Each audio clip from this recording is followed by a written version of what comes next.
العلم هو النور الهادي والمفتاح لكل الخير من يرد الله به خيرا. بسم الله الرحمن الرحيم. وبعض المراسيل أصح من بعض، فمرسل سعيد بن المسيب من أصح المراسيل، فإن عامة رواياته عن الصحابة رضوان الله عليهم أجمعين، فإذا أرسل عن صحابي. وأما مرسل الزهري وقتادة فمن أوهى المراسيل، إذ أن مراسيلهم تحتمل أن يكون قد سقط منهم، وبين النبي صلى الله عليه وسلم أكثر من راوٍ، فكثير من مراسيلهم معضلات.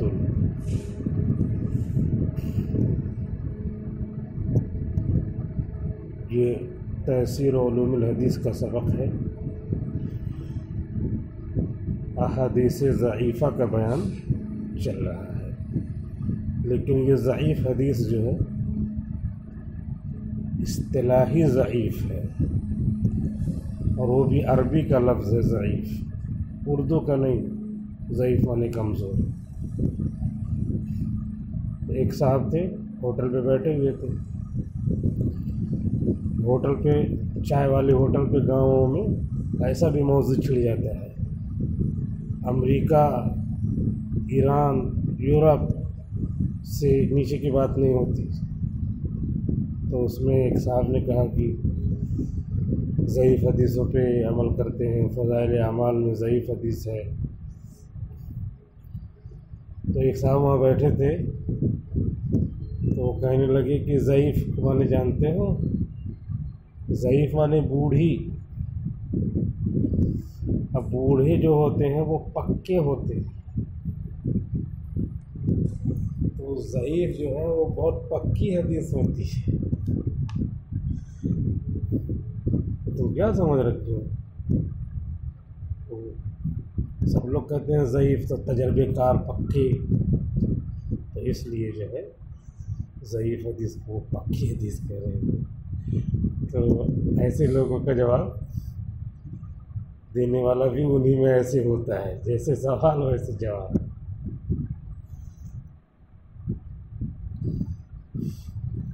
ایک صاحب تھے، تو انہوں نے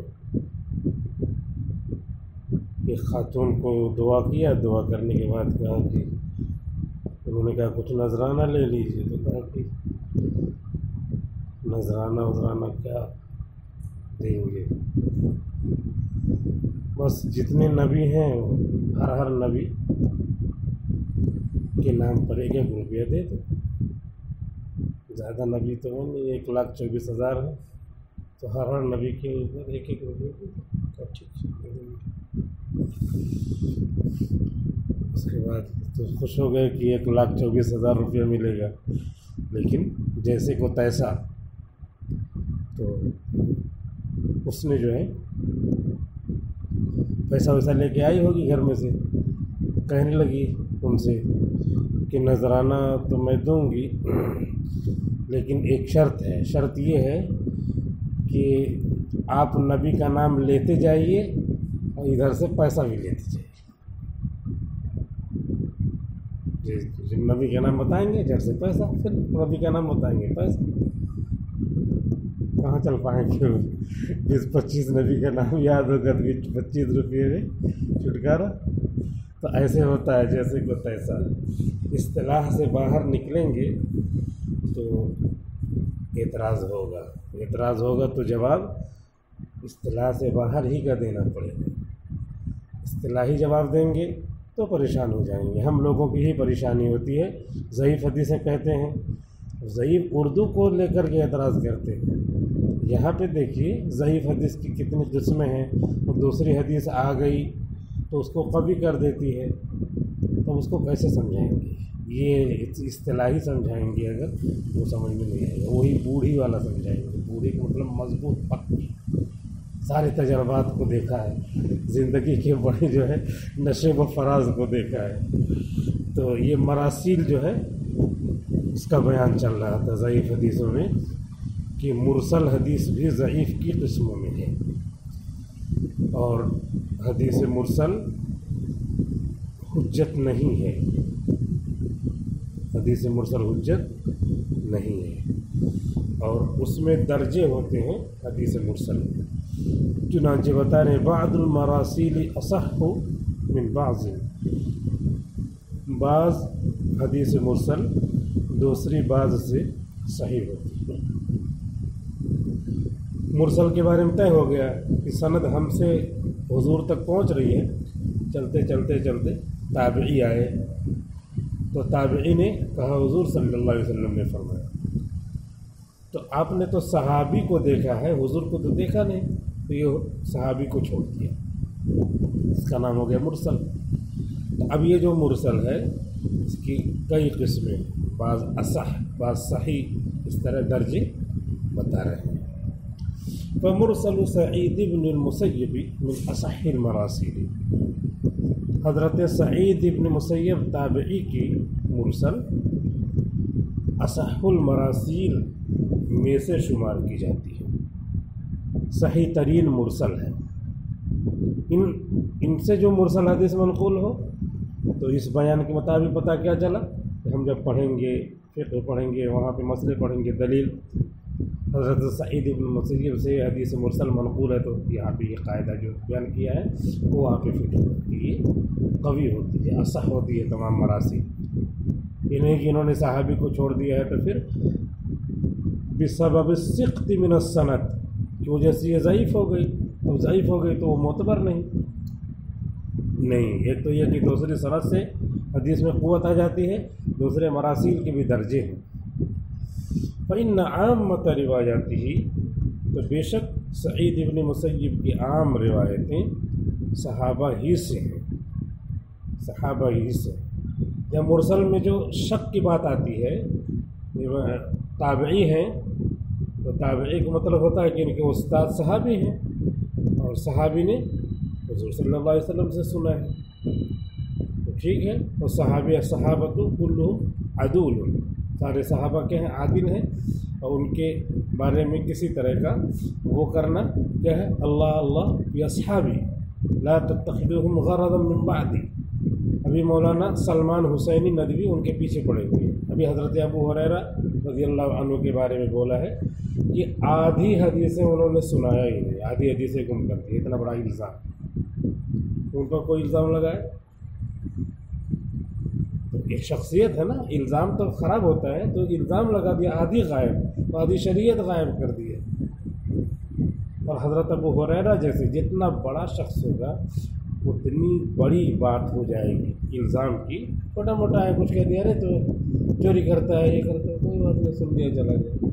لیکن جیسے کیٹیگری بڑھے گی، درجہ بڑھے گا، تو ایسے ہی جملہ بھی کیا ہوگا، زیادہ نازک ہوگا. کس کو کہہ دیا تم نے؟ بڑے آدمی کو کہہ دیا، منتظم کو کہہ دیا، ادارے کے، فیکٹری کے، ملک کے. تو اسی اعتبار سے کیا ہوتا ہے، اس قول کی کیا ہوتی ہے، وہ بڑھ جاتی ہے. خرابی، تعریف یا برائی، تعریف کی ہے تو وہ تو اس کا ان الفاظ کا درجہ بڑھ جاتا ہے، برائی کی ہے تو درجہ بڑھ جاتا ہے. تو حضرت ابو ہریرہ کے بارے میں ابھی بولا آج کل ہی. اب یہ کیا ہے، یہاں پہ صحابہ، تابعی نے صحابی سے سنا اور صحابی نے حضور سے سنا، تو یہ غائب. صحابۃ کلھم عدول، صحابہ سارے عادل ہیں، اس لیے حدیث مرسل کیا رہتی ہے، معتبر، اور خاص طور پہ سعید ابن مسیب کی. لیکن اس میں ایک بات یہ بھی ہے کہ صرف صحابی تو ان کے استاد نہیں رہے ہوں گے، اور بھی لوگ استاد رہے ہوں گے جو صحابی نہ ہوں. 2 4 5 صحابہ سے پڑھا تو تابعی کہلائے، ایک ہی سے پڑھا تب بھی تابعی کہلائے. لیکن اور بھی لوگوں سے پڑھا ہوگا نا، تو پھر انہوں نے پڑھا دوسرے تابعی سے، اور دوسرے تابعی نے پڑھا صحابی سے، تو 2 لوگ غائب ہو گئے. تو ایسا ہو سکتا ہے کہ بیچ میں 2-3 لوگ غائب ہوں، صرف صحابی ہی نہیں. تو اس بنیاد پر کیا ہے، سعید ابن مسیب جو مرسل بیان کرتے ہیں ان کے بارے میں یہ طے ہے کہ بیچ میں صحابی ہی کو چھوڑتے ہیں، دوسرا کوئی اور نہیں کہ واسطہ اور بڑھ جائے، پھر اس میں اور کیا ہو جائے گی، کمزوری آ جائے گی. اسی کو کہا ارسل. تو جب سعید ابن مسیب ارسال کرتے ہیں یعنی راوی چھوڑتے ہیں، ارسل عن صحابی، تو صحابی راوی ہی کو چھوڑتے ہیں، صحابی ہی سے ارسال کرتے ہیں. اب ارسال اردو کا بولا تو دوسرا معنی ہوگا. یہاں ارسال اصطلاحی میدان میں اصطلاحی پہلو سے گفتگو چل رہی ہے، اس کی وجہ سے اصطلاحی مضمون میں جو طلبہ ہیں وہ سمجھ جائیں گے ان سے ارسال کیا یعنی ان کو چھوڑا، یہ بات چل رہی ہے. لیکن ایسے عام کوئی گزرتا ہوا سنے گا تو اردو بھی نہیں بولنے آتی. تو اس لیے جو ہے مضمون میں رہے اور جس جو ہے کنٹیسٹ میں اور جس موضوع سے متعلق گفتگو چل رہی ہو اس کو سمجھے، تب آدمی کچھ اعتراض کرنے کے لائق ہو سکتا ہے. اما مرسل الزہری و قتادہ، رہی بات امام زہری اور امام قتادہ کی مرسل، فمن اوہل مراسیل، تو یہ کمزور ترین مراسیل میں سے ہے. اوہا اس میں تفضیل ہے، وحیٌ کمزور ہونا مصدر، اسی سے اس میں تفضیل ہے. تو یہ کمزور ترین مراسیل میں سے ہے. اس لیے کہ اس تعلیلیہ ہے ان مراسیلہم تحتمل ان یکون قد سقط بینہم وبین النبی صلی اللہ علیہ وسلم اکثر من راوی، اس لیے کہ ان حضرات کی مراسیل احتمال رکھتی ہیں. مراسیلہم انا ہے، مراسیلہم تحتمل احتمال رکھتی ہیں ان یکون قد سقط بینہم، کہ ساقط ہو ان کے درمیان سے اور حضور کے درمیان سے، کہ ساقط ہو ان کے درمیان اور حضور کے درمیان سے اکثر من راوی. سقط کا فاعل کیا ہے، اکثر، تو اکثر مرفوع رہے گا، اکثر من راوی، ایک راوی سے زیادہ. اب وہ جو نکرہ پڑھتے تھے ہم کتاب، ایک کتاب یا کوئی کتاب، تو یہاں پہ باقاعدہ اس سے حکم نکلے گا راوین، ایک راوی سے زیادہ. ایک کا جو ترجمہ ہو رہا ہے وہ تنوین کا ترجمہ ہو رہا ہے، تو اس کو لغو نہیں سمجھنا چاہیے. عربی اول دوم سوم جو نکرہ ہوتا ہے، نکرہ کہا تو نکرہ سے مسئلہ نکلتا ہے. اکثر من راوین، ایک راوی سے زیادہ، ایک راوی سے زیادہ ساقط ہوں گے. تو 2 ہیں اور کمزور ہوئی، ہو سکتا 3 ہوں، انہوں نے سنا ہے ان سے اور انہوں نے سنا ان سے. یہ دونوں کیا ہیں، دونوں صحابی نہیں ہے، تابعی ہے، اور اس کے بعد انہوں نے صحابی سے سنا اور صحابی نے حضور سے سنا. تو 3 لوگ ہو گئے. صحابی تو عادل ہیں لیکن یہ 2 لوگ کیا ہیں، ان سے کم درجے کے ہیں. یہ بھی ہیں لیکن ان سے کم درجے کے ہیں. ان کے بارے میں نہیں کہا گیا ہے کہ الصحابۃ کی طرح التابعون کلہم عدول، ایسے نہیں عقیدہ ہے. تو اس وجہ سے ایک سے زیادہ راوی ساقط ہوں گے تو ان کی مراسیل کمزور ہو جائے. فکثیر من مراسیلہم معضلات، تو ان کی مراسیل میں سے اکثر معضل ہے. معضل کا مطلب یہ ہے کہ 2 راوی 3 راوی اس میں نہیں، مسلسل معضل ہے. صحابی ہی صرف نہیں ہے، قاعدہ اور غائب معضل ہو گئے. تو اکثر ان کی ایسی ہیں. تو اب جب تک پتہ نہ ہو تو یہ کیسے تعین کر دیں گے کہ صحابی ہی چھوٹے.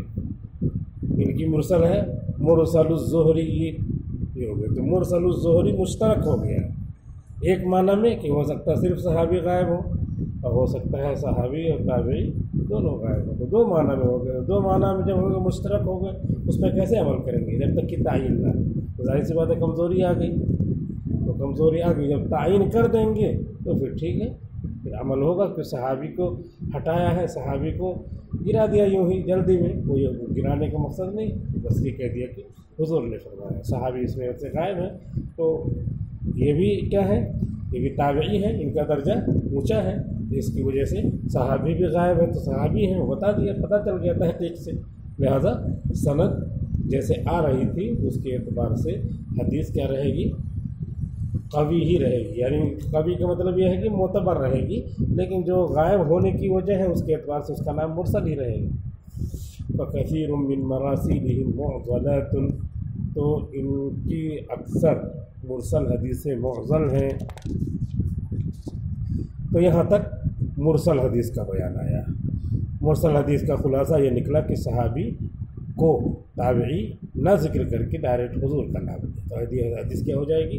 مرسل ہو جائے گی۔ پھر یہ مرسل کا حکم بتایا کہ اس سے دلیل نہیں پکڑی جائے گی، اور یہ بتایا کہ اگر کوئی سند کے ساتھ دوسری حدیث آ جائے اگرچہ وہ ضعیف ہو یا قوی ہو تو دونوں مل کر کے پھر مرسل کیا ہو جائے گی؟ اس کا درجہ بڑھ جائے گا، ضعیف سے حسن ہو جائے گا، حسن غیر کی وجہ سے اس میں حسن آ جائے گا۔ اور پھر بتایا کہ مراسیل تو ضعیف ہی کے اقسام میں سے ہیں، لیکن سعید ابن مسیب کی مراسیل کا درجہ بڑھا ہوا ہے امام زہری، امام قتادہ وغیرہ کی مراسیل سے، کیونکہ ان کی اکثر مراسیل میں کیا ہے؟ 2-3 لوگ غائب رہتے ہیں، جس کی وجہ سے اس کا نام معضل رہتا ہے۔ اب یہ حدیث ضعیف کی دوسری قسم بیان کرنے جا رہے ہیں۔ المنقطع تعریف ما كان في اسناده انقطاع فيما دون طبقة الصحابي۔ حدیث منقطع کی تعریف کر رہے ہیں۔ ابھی بتایا تھا کہ ایک حدیث ہے متن اور اس کے سائیڈ میں سند ہے، تو سند میں کوئی گر جائے تو اس کے اعتبار سے حدیث ضعیف ہو جاتی ہے، سقط کے اعتبار سے۔ تو سقط یہاں تھا کہ تابعی اور حضور کے بیچ میں صحابی گرے تو اس کا نام تھا مرسل۔ اب کیا ہے؟ اب یہ ہے کہ یہ پوری سند ہے، کہیں سے ایک راوی نہیں ہے، تو اس حدیث کا نام ہو جائے گا منقطع، حدیث کا نام بدل گیا۔ اسی کو بیان کرنے جائیں۔ المنقطع تعریفہ، حدیث منقطع کی تعریف۔